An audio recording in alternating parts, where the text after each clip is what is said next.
Ассаламу алейкум, рахматуллахи баракату, құрметті ағайындар. Америкадағы жігіт арнасына қош келдіңіздер. Көптен бері көріспедік. Бұл қазақ тілді арнамда айтқандай, мына жұмыстан, күн көруден, нан табудан қол тимей жүреді. Әйтпесе көп түсіретін бейнелер ойымда бар. Құда қаласа, Алла тағала бұйыртса, соны Құда қаласа іске асырып түсіретін шығармын деп ойлаймын. Сол қазіргі бүгінгі тақырып енді Қазақстандағы болып жатқан төтенше жағдай.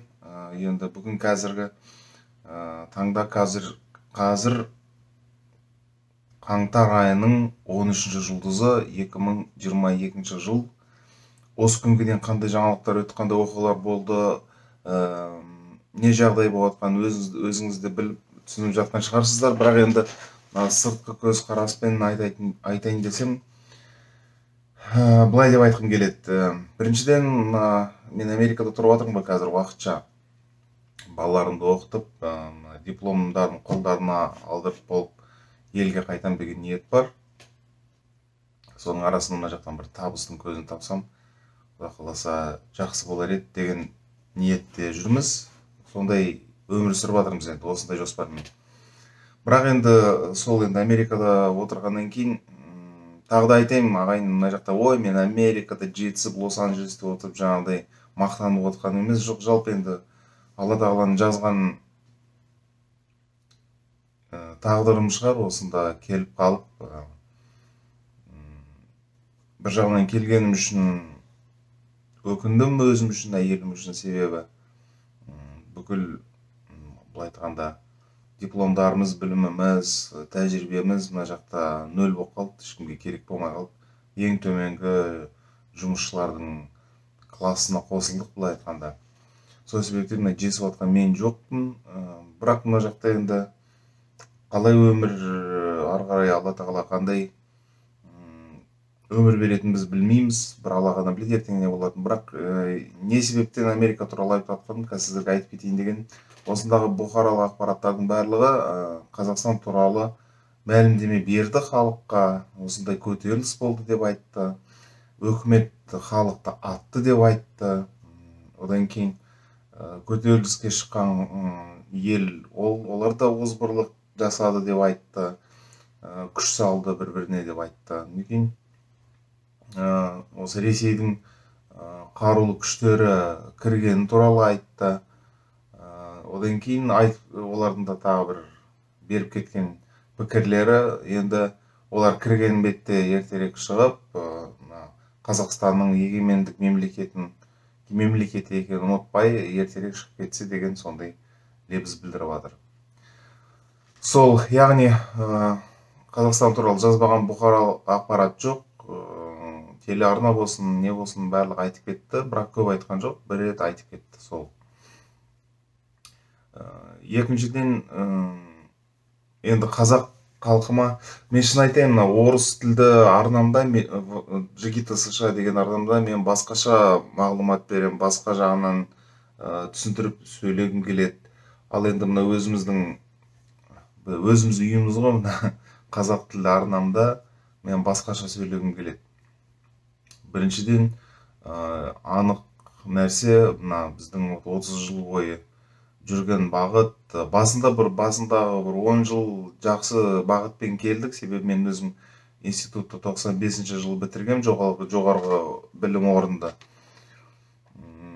Сөйтіп, нарыққа шыққан кезде жасым 22-де еді. 91-ші жылы егемендік алғанбыз. Сол 91-ші жылдан 2000-ші жылдардың басына дейін бір жақсы бағытта жүрдік. Нұрсұлтан Назарбаев бір жақсы жасаған нәрсесі, дұрыс жасаған нәрсесі, сол кезде, сол уақыттан бастап бүкіл шекарамызды, бізде көршілес қандай мемлекеттер бар, солардың барлығымен шекарамызды бекітіп, керек жерлерін оларға беріп, бізге керек жерлерін солардан өзімізге енгізіп елге. Сөйтіп бәрімен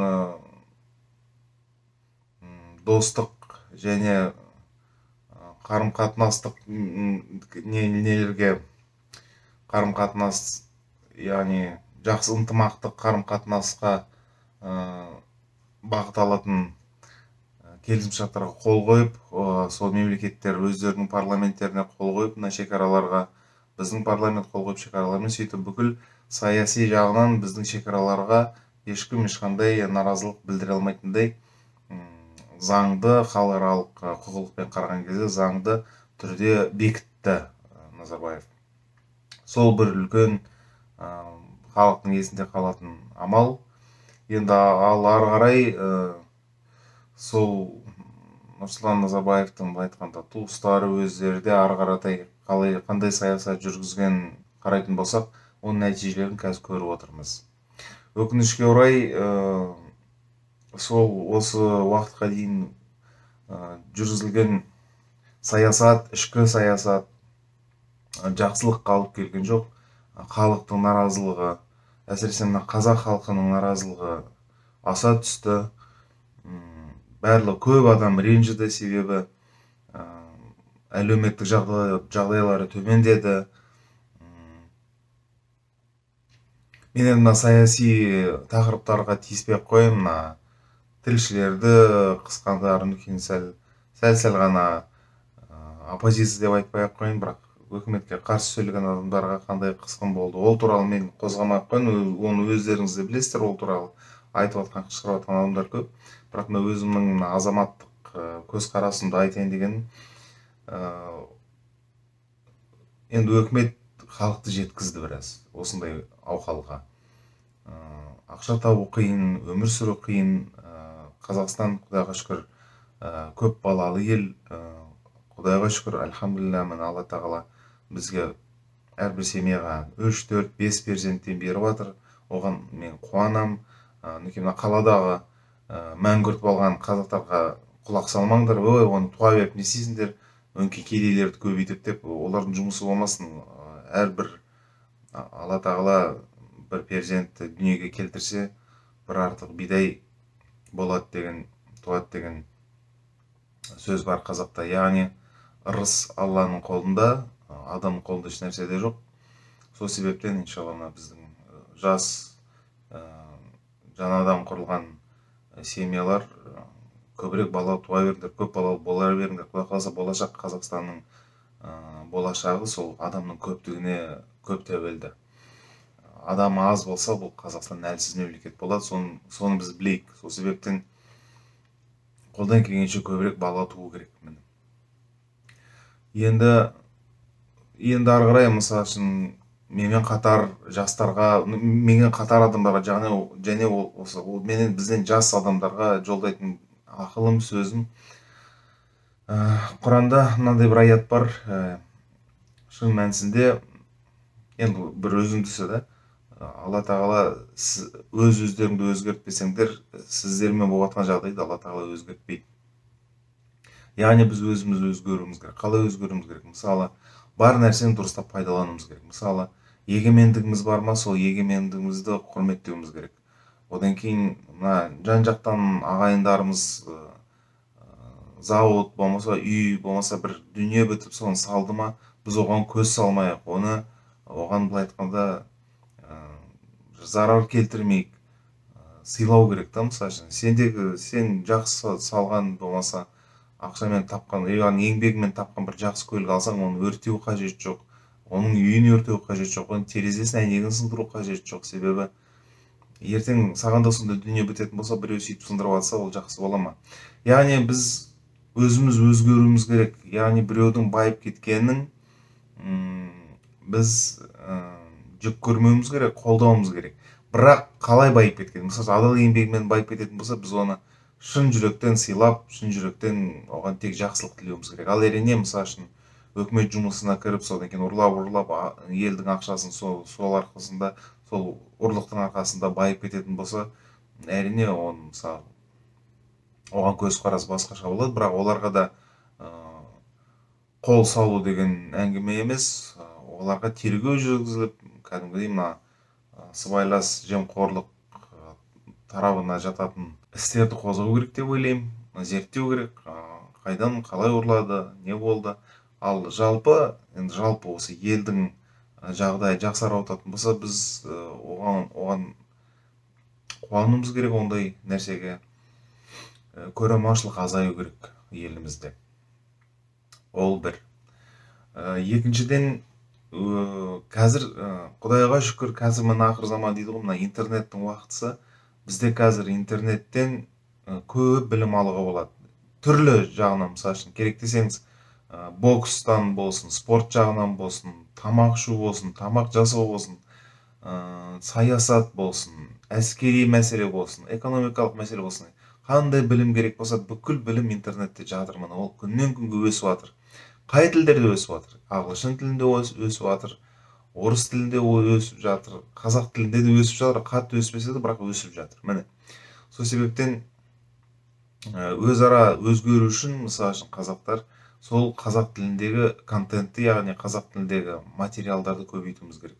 Математика, физика, химия болсын, компьютерлік ғылым болсын, программалау саласы болсын, қай бір сала, өндіріс, электрикалық сала болсын, жылу жүйе туралы, мысалы үшін мәлімет үлкен. Біздің Қазақстанның климаты, яғни ауа райы суық қой, мысалы үшін 3 ай жылы болады, қалған уақытта салқын болады. Сол себептен жылу беретін жүйелерді қалай істеу керек, соның барлығы сол туралы көп материалдар көбею керек. Қазақ тілінде мамандар көбею керек, инженерлер көбею керек. Одан кейін тағайып кететін нәрсе, біздің Қазақстан құдайға шүкір кең байтақ жеріміз бар, адамымыз көп емес. Сол себептен арада қарым-қатынас, бір-біріне қарым-қатынас жасайтын көліктер керек, пойыз болсын, ұшақ болсын, автомобильдер болсын.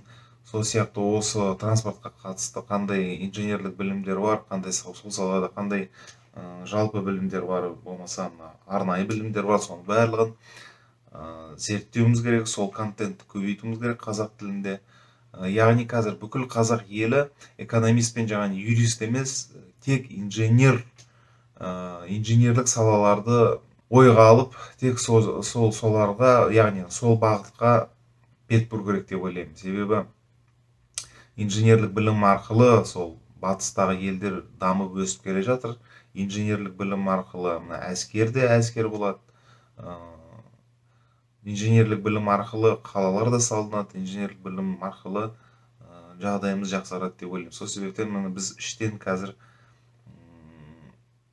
саясат туралы әрине ойланасыздар ғой, бірақ сол саясат біреудің мамандығы болып, сол мамандар саясат жағын дамыта берсін, ол оңай, қиын емес. Ал мына инженерлік салалар ол өте қиын, және шыдам талап ететін салалар. Энергия, күш көп кететін, жігер керек та ол салаларға. Мысалы үшін сіңіп, сол жаққа бет бұрып, сол жақтан атып шығуға үлкен айтқанда көп не керек, күш салу керек, еңбек ету керек. Бұл үшінші мәселе. Төртінші стратегиялық мәселе, егер де болашақта тағы да осындай шерулер шығатын болса, арандатушылар әрдайым дайын екенін біз естен шығармауымыз керек. Егер де мысалы үшін кейбір жас жігіттер шыдай алмай, сондай болашақта Құдай сақтасын, мынандай енді наразылық білдіретін шерулер аз болсын, үкімет халықтың жағдайын ойлап жақсартсын, иншалла. Бірақ Құдай біледі, енді қазіргі экономикалық дағдарыс болып жатыр әлемде. Соған сәйкес, яғни соған байланысты біздің мемлекет болса ертең бәрін жағдайымызды, әлеуметтік жағдайымызды жақсартып жібереді деп ойланбаймын. Себебі ол айтқанда 5 жылдықтармен есептелетін нәрсе ғой. 5 жылдық, 10 жылдық, 20 жылдық мерзімдермен есептелетін, өлшенетін өзгерістер. Мысалы үшін 1 жылда, 1 айда, 2 айда, болмаса 6 айда өзгеретін нәрселер емес. Сөйтіп болашақта әлеуметтік жағдай қайттан түсіп, қайттан біздің жастар шеруге шығамыз деп шығып кететін болса, ойланбаған жерден, сол кезде осы өткен тәжірибені еске алыңыздар. Бірдестен арандатушылар араға кіреді. Олар қай жақтан білмеймін, енді білесіздер ғой, криминалдық кылмыс бандиттер көп әр мемлекетте. Мысалы үшін есепте тұрмаған мылтықтар, автоматтар бар. Соны олар алып алып бір нәрсе қылып, мына біздің қарулы күштерге болмаса полицияға қарсы қолданып, сөйтіп провокация жасап, енді халықты ататындай жағдайға қайтадан алып келу мүмкін. Сол себептен ертеңде Құдай сақтасын сондай бір жағдайға келіп қалатын болсақ, сондай адамдардан аулақ болыңыздар, оны ертерек ұстап, сол полицияларға тапсыруға амал жасау керек. Былай айтқанда өкіметке ертерек сондай қылмыскерлерді тапсыру керек. Оларды видеоға түсіріп, сол арандатушылардың барлығын жаңағыдай қайда жүріп, қайда тұрып атқанын анықтап, соны полицияға тапсыру керек. Өйткені олар халық жауы. Өйткені олардың кесірінен мына бейбіт шеруді, мысалы үшін амалсыз атты мына мемлекет өзінің билігін сақтап қалу үшін. Сол сабақты естен шығармайық. Енді шерулер заңды нәрсе ғой, енді кейін заңды түрде мысалы үшін мемлекетпен келісіп шерулерге шығатын болса халық, әрдайым сақ болсын. Әсіресе үлкен қалаларда абай болу керек, Алматы сияқты. Себебі шет жақтан бір-бірін танымайтын адамдар келеді де, сөйтіп бытшын шығарып, жаңағыдай адам керек емес заттарды жасап, бүкіл жақсы халықты жаман атты қылып шығарады. Сол себептен әрдайым ондай адамдар әрдайым болады, әрбір қоғамда, әрбір мемлекетте. Сол себептен тек сол шеру болып жатқан кезде емес, жалпы күнделікті жағдайда да мысалы сондай жаман бұзық адамдарды білетін болсаңыз, оны ертерек мына ұлттық қауіпсіздік комитетіне болмаса полицияға солар туралы мәлімдеме тапсырып, соларды изоляция жасау керек. Яғни олардан ешқандай бір жақсылық келмейді халық. Одан кейін тағы бір айтып кететін нәрсе, мына орысша айтқанда комендантский час дейді. Төтенше жағдай жарияланған кезде, мысалы комендантский час жарияланған кезде қарулы күштер бір күдікті қандай объект болса, олармен сөйлеспейді, ата бастайды. Сол себептен мына Талдықорғанда ерлі-зайыпты қызымен қайтыс болды ғой бір кісілер. Иманды болсын, үйлерінде тек жақсылық болсын ары қарай. Бірақ ол кісілер неге ғана сол комендантский час болған кезде, коменданттық сағат жарияланған кезде неге шықты екен деп бәріміз ішіміз күйіп отыр да, қанымыз қарайып. Сол сияқты көшеде не болып жатыр екен, болмаса нанға барып келейін, тамаққа барып келейін деген әңгіме болмау керек. Ондай, мысалы үшін сондай бір үлкен арандату мәселесіне тап болған сондай шерулер, сондай бір бардақ болып кеткен жағдайда үйде отыру керек қой. Мысалы бұның барлығы не үшін? Біз халық үшін. Ал енді халық сондай қиын кезеңде көшеге шығып, сондай атыстың арасында жүрген ол дұрыс емес қой. Әрине ол көп адам қаза табады, көп адам өледі. Оны кімдікі дұрыс, кімдікі бұрыс екенін кім біліп жатады, кім зерттеп жатады, әйтеуір ата береді, екі жақта ата береді. Соның арасында міне көрдіңіздер ме, мысалы кішкентай нәрестелерде, балаларда, қыздар, балалар, ұлдар өліп жатыр. Мысалы үшін 3 кішкентай бала өлді деп айтады мысалы. Яғни атыс басталды ма, болды, тарқау керек, болды, үйлерге кету керек, үйде отыру керек тыныш, ешқандай көшеге шықпай. Өйткені сіздің туыстарыңыз үшін, біз үшін әрбір қазағым жалғызым дейді ғой. Сол себептен бұның барлығы оған тұрмайтын нәрсе. Мысалы үшін қанша бір 1000 жерден жақсы шеруге шығып, бірақ бір себептермен атыс басталса, ол шеруді тарқату керек деп ойлаймын мен. Себебі бостан-бос біздің қазақтың жігіттері өліп жатады. Ол ешбір жағдайда бір жақсы құптайтын нәрсе емес. Сол себептен Құда қаласа, енді біз мемлекет болып аяқтан тұрғанша талай бір қиын жағдай болуы мүмкін, Құдай біледі, Алла тағала сақтасын ондайлардан. Бірақ атыс естідіңіздер ме, болды, үйге қайтыңыздар да қауіпсіз жерлерге тығылып отыру керек. Бәрі басылғанша. Тағы айтып кететін нәрсе, енді біз бәріміз көзіміз жеткен нәрсе, үкімет, әрбір мысалы үшін әрбір мемлекеттегі бийлик өз бийлигин колдон оңайлыкка жибермейди.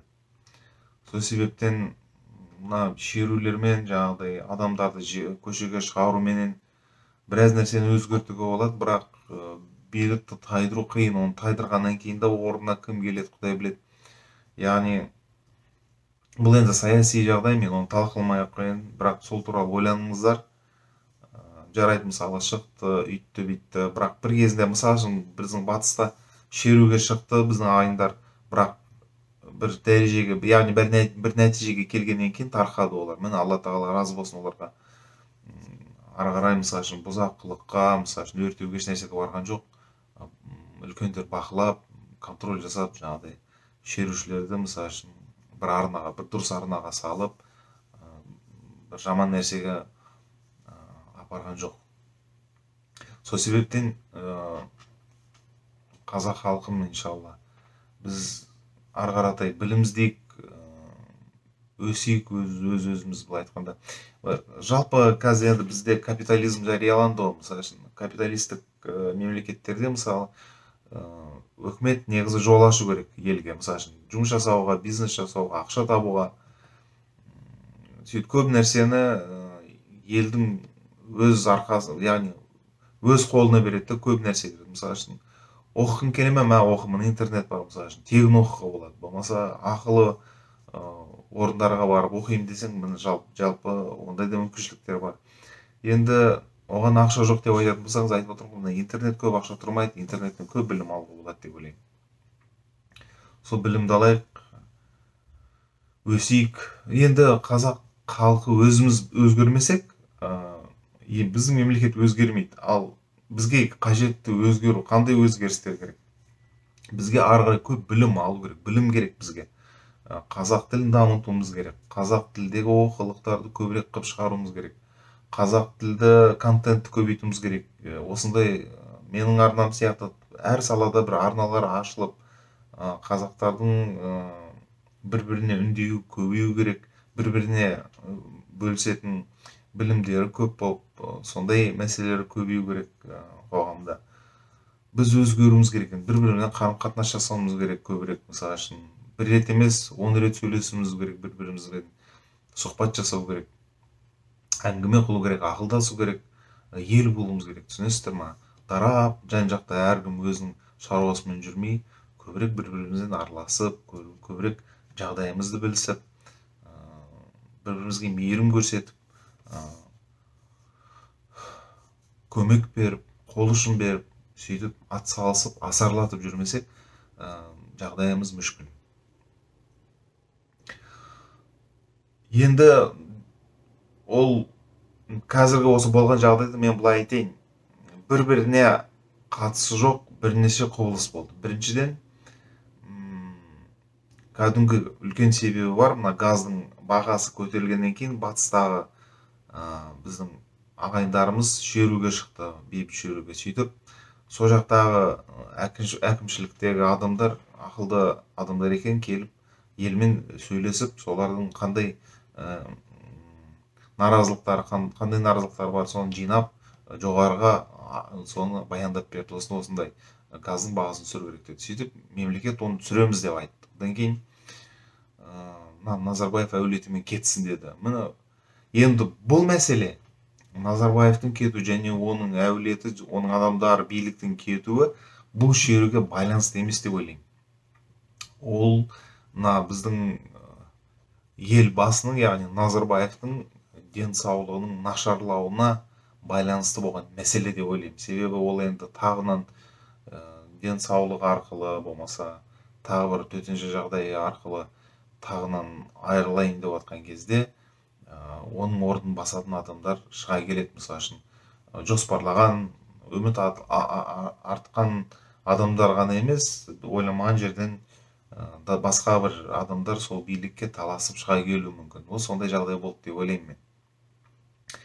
Енді ары қаратай бүкіл Қазақстан көтерілді. Не себептен көтерілді? Өйткені 2011 жылы Маңғыстауда қантөгіс болғаннан кейін, содан қайтадан сол Жаңаөзенде шеруге шыққаннан кейін адамдар қайтадан соларды атып тастамаса екен деп, адамдардың үрейі шығып, қазақтар бүкіл Қазақстандағы қазақтар көтеріліп шықты, қолдаймыз деп. Себебі үрей болды, қайттан ат тастаймын дегенше. Бір жағынан өздерінің наразылықтары толы, мысалы үшін көкейінде тұрған. Ол бірақ сол құбылыстардың барлығы мына Назарбаевтың әулетінің жаңағы соның адамдардың өкіметтен кетуі бір-біріне байланысты нәрсе емес деп ойлаймын. Бір жоғары жақта бір өзгерістер пайда болды. Ол өзгерістер біреуге ұнамады. Сөйтіп мына жақтан тағы параллельно сонымен бірге қатар қазақтың мысалы үшін әрбір түкпір жеріндегі адамдар көтеріле бастады. Соның барлығын керек арнаға салып, арасына арандатушыларды салып, сөйтіп мына билікті өзгерткісі келді ма деген ой бар да менде. Бұл жеке пікірім. Былай айтқанда бұл ресми мәлімдеме емес сіздер үшін, жалпы менің өзім жеке ойым да. Сөйтіп сол жоғарыда сол билікке таласып жатқан бірнеше топтың, болмаса екі топтың бір-біріне жасаған қастандығы осы елге жаман зарар келтірді деп ойлаймын. Мысалы үшін ұлттық қауіпсіздік комитетінде сатқындық бар екен ресми түрінде айтылды. Одан кейін өзімен өзі бірнеше адам ұлттық қауіпсіздік офицерлері өздерін атып жатыр, терезеден секіріп жатыр. Біз білеміз ғой, ол өздерімен өзі болып жатқан нәрсе емес. Оларға бұл өмірден кетуге біреулер көмек беріп жатыр деп ойлаймын. Яғни саясат өте қанды, өте лас нәрсе, білесіздер. Мысалы үшін билікке жақындаған адам ол әрдайым өз өміріне, денсаулығына, семьясына үлкен қауіп қатер алып келетін сала, оны бәріміз білеміз. Сол себептен енді ол кісілер мына ішкі үлкен саясатқа кірісіп кеткеннен кейін әрине өмірлеріне қауіп төнеді, қауіп қатер төнеді. Енді қазір қазақтар, мен байқағаным, қазақ халқы қатты бөлініп кеткен халық болып кетті. Себебі орыс тілді қазақтар бар, қазақ тілді қазақтар бар. Қалада тұратын орыс тілді қазақтар бар, ауылдағы тұратын қазақ тілді қазақтар бар. Әлеуметтік жағынан қатты бөліндік. Одан кейін тіл жағынан бөліндік. Мысалы, қазақ тілін менсінбейтін, қазақ тілін намыс көретін қазақтар бар. Мына жақтан қайта ұлтшыл, мысалы, басқа тілдерді сөйлеме, тек қазақ тілінде сөйле деп, мысалы, мына жақтан керіп жатқан адамдар бар. Енді ол аз болғаннан кейін, енді білесіздер ма, мен өте өкінетін нәрсе, тәңіршіл қазақтар көбейіп кетті. Ислам біздің дін емес, қазаққа ол арабтардан келген дін, әртүрлі сөздерді келтіріп, сол енді қазақтарды мұсылман болмасын деп жаңағыдай тілейтін қазақтар шықты енді. Одан кейін өкінішке орай біздің ұлтшылдар мынау өзін қазақ деп, мысалы үшін жүрегі тәні былай айтқанда қазақ деп соғатын кісілер, олар да исламға қарсы шыға бастапты. Мен сіздерге айтып кетейін, қазақ хандығы ислам дінін тұтып, соны ұстанатын рулар құрды Қазақстандық, қазақ хандығын. Одан кейін біз егер біздің ислам діні болмаса, біздің қоғам баяғыда алкаш, проститутка, одан кейін мына жақтан Қытай болсын, Ресей болсын, сол екі алыптардың жемі болып кетер еді баяғыда ислам діні болмаса. Үшіншіден, ислам дінінде, мен қазір осыны айтып кетейін, социология деген ғылым бар. Социология, яғни қоғамды зерттейтін бір сала. Мысалы үшін әрбір қоғам өсіп дамудың, әрбір қоғам мысалы үшін өсіп дамып өскісі келеді, мысалы әрбір қоғам. Сол қоғамға мысалы үшін принциптер керек, ережелер керек, бір заңдылықтар керек та қолданатын, өсуге көмек беретін. Мысалы айтайық, мысалы арақ, шарап, темекі болсын, барлығы денсаулыққа зиян нәрсе. Бүкіл ел соны арақ ішіп, жаңағыдай темекі шегіп болмаса есірткі қолданып жүретін болса, ол ел жоқ болып кетеді. Яғни ол жұмыс жасай алмайды, мас болса, маскүнем болса, олар дұрыс бала туа алмайды, ауру балаларды келтіреді дүниеге. Одан кейін болды, ешнәрсе істей алмайды. Білесіздер ғой, мысалы арақ ішетін адамдар не істей алады, олар түк те істей алмайды. Тек арақ ішіп жатады, ол да бір наркоманияның бір түрі. Негізі спирт наркотикке жатады, оны бізден бәрі жасырады, бірақ ол кәдімгідей, мысалы үшін арақ әрбір қоғамға қолданатын қару.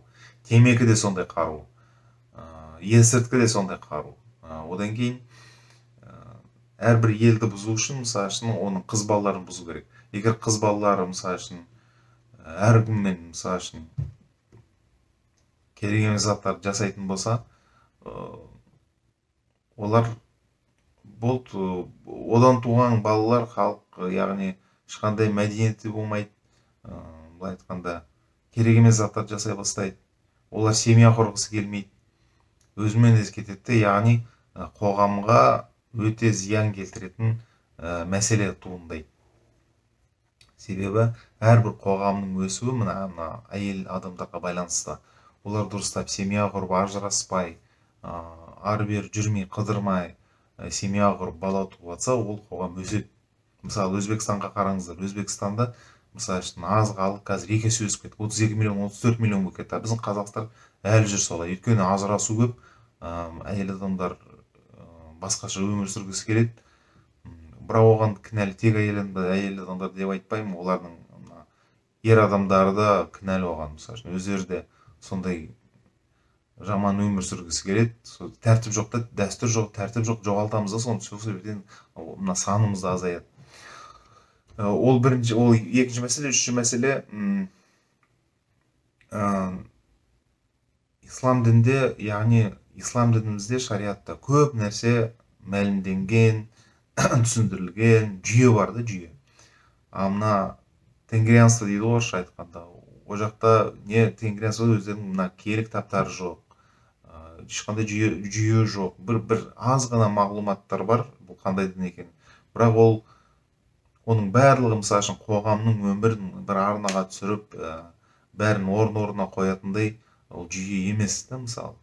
Сол біздің қазақтар сол ислам дініне бет бұрып, мысалы үшін, тәңіршілдікке кететін болса, онда біздің қоғам болды күйрейді деп ойлаймын. Себебі өз егемендігін сақтап қалған тәңіршіл түркі халық жоқ деп ойлаймын. Оны қараңыздар, бірде-бір мемлекет бар ма егемендігін басқа, исламнан басқа дінді ұстанып, түркі елдерден егеменді ел болып жатқан ел бар ма дүние жүзінде? Ешкімге қарамайтын. Соны есептеп дұрыстап қарап алыңыздар. Сол себептен енді арамызға тағы сондай бір іріткі салынып, біз енді бөлініп жатырмыз. Уақытысында біраз қазақтар христиан болып кетті, біраз кришнаит болып кетті. Енді тәңіршілдік деген бір нәрсе шықты енді қазір бізге. Енді әрине исламда да ля икраха фид-дин, қад табаяна рушду минал ғой, яғни дінде ешқандай озбырлық жоқ. Тура жол мен қисық жолдың арасы белгілі болды деген аяттар бар.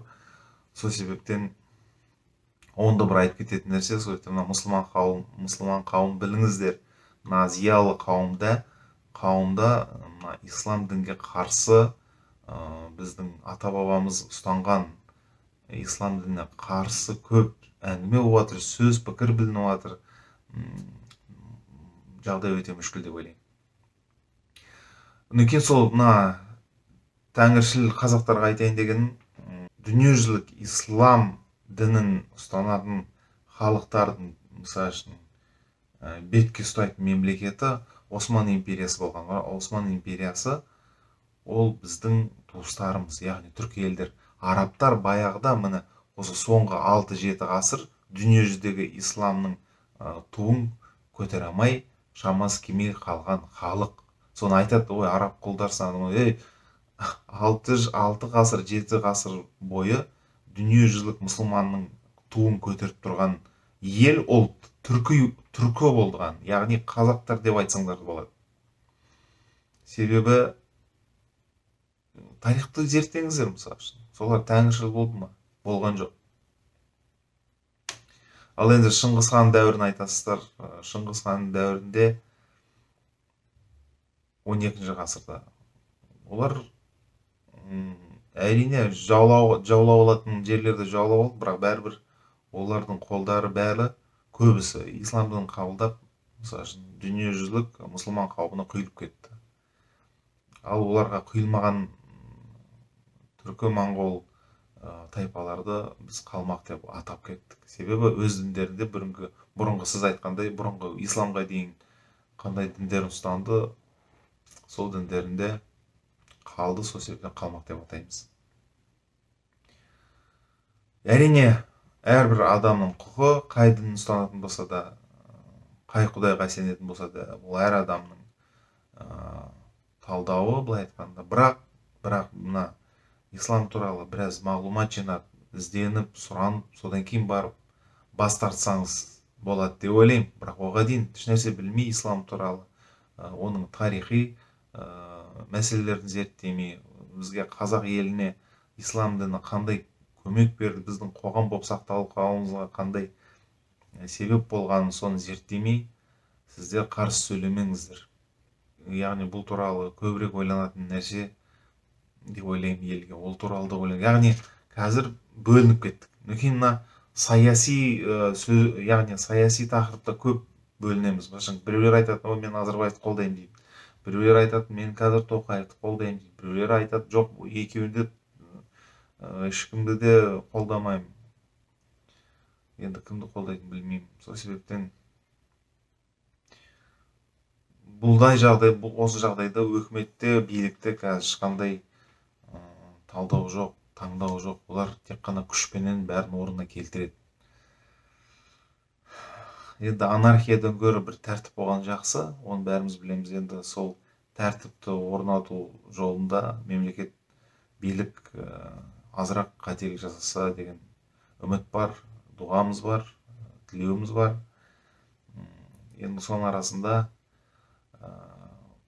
бір жақсы нәрсе, енді қазақ халқы оянды, қазақ халқы наразылығын білдіретін болды. Сол себептен енді өкімет құлақ салып, елмен санасатындай да жағдай келді деп ойлаймын, уақыт келді. Енді ары қарай енді біз ұйықтамайық, ұйықтамауымыз, әрекетіміз, мен айтқандай, білімімізді көтерейік, арамызда ынтымағымызды арттырайық, бөлімімізді азайтайық. Сол себептен бізге керек идеологияны іздейік. Ал келесі кездескенше сау болып тұрыңыздар.